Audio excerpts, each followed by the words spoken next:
அண்மை செய்தி.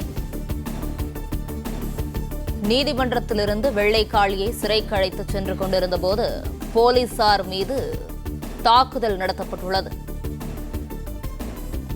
தொடர்ந்து இது குறித்தான விவரங்களோடு இணைந்திருக்கிறார் செய்தியாளர் கதிரவன். கதிரவன், விவரங்களை தொடர்ந்து பகிரலாம். பெரம்பலூர் மாவட்டம் திருமாந்துறை டோல்கேட் அருகே ரவுடி வெள்ளக்காளி அழைத்து சென்ற போலீஸ் வாகனம் மீது நாட்டு வெடிகுண்டு வீசப்பட்டு தாக்குதல் சம்பவமானது நடைபெற்றிருக்கிறது. இந்த சம்பவத்தில் காவலர் ஒருவர் காயமடைந்திருப்பதாகவும் தெரிவிக்கப்பட்டிருக்கிறது. மதுரையை சேர்ந்த பிரபல ரவுடியா இருக்கக்கூடிய வெள்ளைக்காளி அழைத்து சென்ற போலீசார் மீது பெரம்பலூர் திருமாந்துறை சுங்கசாவடி அருகே நாட்டு வெடிகுண்டு வீழ்ச்சி சம்பவமானது நடைபெற்றிருப்பதாகவும் தெரிவிக்கப்பட்டிருக்கிறது. குறிப்பா நீதிமன்றத்தில் வெள்ளைக்காளியை ஆஜர் செய்துவிட்டு சிறைக்கு அழைத்து சென்ற போது போலீசார் மீது இந்த தாக்குதல் சம்பவமானது நடைபெற்றிருக்கிறது. பெரம்பலூர் திருமாந்துறை டோல்கேட் அருகே உணவகத்தை சாப்பிட்டுக் கொண்டிருந்த போது இந்த நாட்டு வெடிகுண்டு சம்பவமானது நடைபெற்றதாகவும் தெரிவிக்கப்பட்டிருக்கிறது.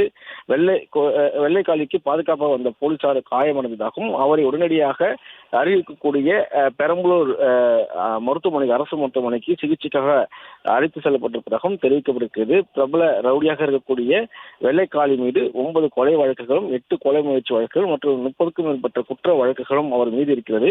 மதுரை கிளாமர் காலி கொலை வழக்கில் இவருக்கு தொடர்பு உள்ளதா என்ற ஒரு சந்தேகம் இருந்ததாகவும் ஏற்கனவே இவர் சிறைந்தனால இவரது தூண்டுதலின் பேரில் இந்த கொலை சம்பவம் நடைபெற்றதாகவும் ஒரு சந்தேகங்கள் எழுந்த நிலையில தற்போது இந்த தாக்குதல் சம்பவமானது நடைபெற்றிருக்கிறது. தொடர்ச்சியாக இவருக்கும் இவரது எதிர்த்தரப்புக்கும் நடைபெற்றக்கூடிய இந்த முன்னுரிதத்தில் இதுவரைக்கும் 20க்கும் மேற்பட்ட கொலை சம்பவங்கள் நடைபெற்றிருப்பதாகவும் கடைசியாக மார்ச் மாதம் கிளாமர் காளி என்ற காளீஸ்வரன் என்பவர் மார்ச் 22ஆம் தேதி தனக்குளம் கொட்டமலை பகுதியில் வெட்டி கொலை செய்யப்பட்டார். இந்த சம்பவத்தில் வெள்ளக்காளியின் தாயார் ஜெயக்கொடி உள்ளிட்டவர்கள் கைது செய்யப்பட்டார்கள். ஒருவர் ஏற்கனவே என்கவுண்டர் செய்யப்பட்டார். வெள்ளக்காளியுடைய கூட்டாளி என்றும் கூறப்பட்டது. வெள்ளக்காளியை சிறையில் இருப்பதனால இவருடைய தூண்டுதலின் பேரில் இந்த கொலை சம்பவம் நடைபெற்றதா என்ற கோணத்திலும் போலீசார் விசாரணைகளை மேற்கொண்டார்கள். இந்த நிலையில் தான் தற்போது வெள்ளக்காளி மீது இந்த தாக்குதல் சம்பவமானது நடைபெற்றிருக்கிறது. கிளாமர் காளியின் கொலை சம்பவத்திற்கு பழிவாங்கும் விதமாக அவரது ஆதரவாளர்கள் வெள்ளக்காளிக்கு கொலை செய்ய முயன்றார்களா என்ற கோணத்தில் விசாரணைகள் நடைபெற்று வருவதாகவும் அந்த பகுதியில் இருக்கக்கூடிய சிசிடிவி காட்சிகளை ஆய்வு செய்து வருவதாகவும் போலீசார் தரப்புல தெரிவிக்கப்பட்டிருக்கிறது. போலீசார் வாகனத்தின் மீது நாட்டு வெடிகுண்டு வீசப்பட்ட சம்பவமும் போலீசார் பாதுகாப்பு சென்ற ஒரு காவலர் காயமடைந்த சம்பவம் பெரும் பரபரப்பையும் அதிர்ச்சியை ஏற்படுத்தக்கூடிய நிலையில தொடர்ச்சியாக அது குறித்து உயரதிகாரிகள் விசாரணை நடத்தி வருவதாகவும் குற்றவாளிகள் விரைவில் கைது செய்யப்படுவார்கள் என்றும் தெரிவிக்கப்பட்டிருக்கிறது. வெள்ளக்காளியை நீதிமன்றத்தில் ஆஜர்படுத்திவிட்டு போலீஸ் வாகனத்தில் அழைத்து வந்து உணவு அருந்தும் போது இந்த தாக்குதல் சம்பவம் நடைபெற்றிருப்பதாகவும் போலீசார் தரப்புல தெரிவிக்கப்பட்டிருக்கிறது. ஏற்கனவே வெள்ளக்காளியின் மனைவி என்கவுண்டர் அச்சத்தில் ஒரு மனு ஒன்றையும் கொடுத்திருந்தால் அவர் உயிருக்கு ஆபத்து இருக்கக்கூடாது என்றும் தெரிவித்திருந்தால் இந்த நிலையில் தான் அவரது வெள்ளக்காளியை அழைத்து சென்ற காவலர் மீது தாக்குதல் சம்பவமானது நடத்தப்பட்டிருக்கிறது.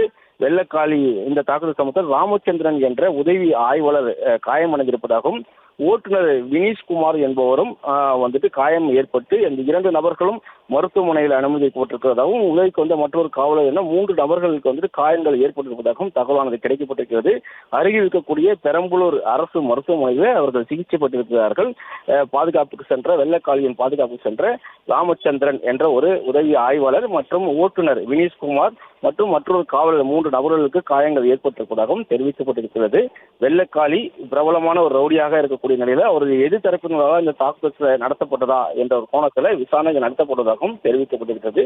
இந்த சம்பவம் அந்த பகுதியில் பெரும் பரபரப்பு எடுத்திருக்கின்றது. சம்பவ இடத்துல உயர் அதிகாரிகள் விசாரணைக்கு மேற்கொண்டு வருகிறார்கள். தடவியல் நிபுணர்களும் வருகை புரிந்திருக்கிறார்கள். அதே போல மோப்ப நாய்கள் வரவேற்கப்பட்டது.